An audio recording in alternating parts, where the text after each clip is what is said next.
In the small, bustling town of Willowbrook, there lived a young man named Ethan. He was known for his quick smile and sharp wit, but deep inside, Ethan felt lost. He had big dreams of becoming an artist, yet every time he picked up a brush, he doubted himself. The world seemed full of talented people, and he couldn't see how his work could ever stand out.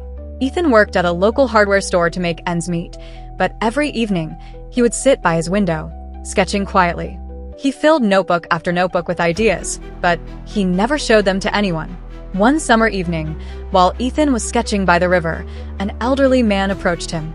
The man was dressed simply, with a cane in hand and a kind smile on his face. "Mind if I sit here?" the man asked. Ethan nodded, scooting over. The man peered at Ethan's sketchbook and said, "You've got quite the talent there, young man." Ethan blushed. "Thanks, but it's nothing special." The man chuckled. "Funny thing about self-doubt, it's like a leaky boat. If you don't patch it up, it'll sink all your dreams." Ethan looked at him curiously. "Who are you?" "Just an old carpenter named Thomas," the man said.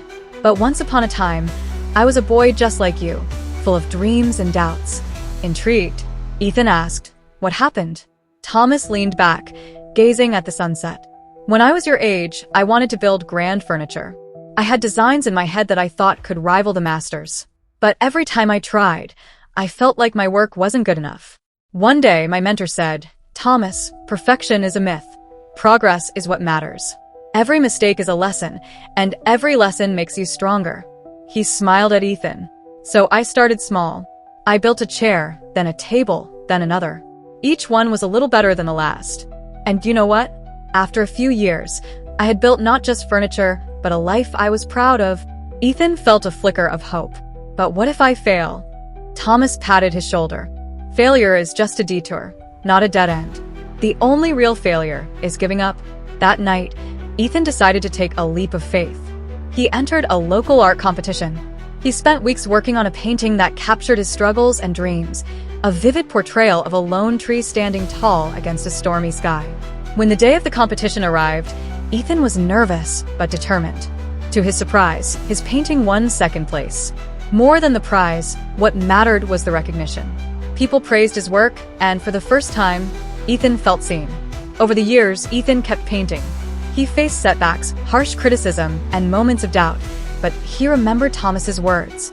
Each failure became a stepping stone, each lesson a tool for growth. Eventually, his work caught the attention of a gallery owner, and his art was showcased in exhibitions across the country. One day, Ethan returned to the riverbank where he had met Thomas. He brought with him a painting, a portrait of an old carpenter with a warm smile. Ethan left it there with a note. "Thank you for teaching me life's greatest lesson, to never stop trying." Years later, Ethan became a mentor to young artists, sharing the wisdom he had learned.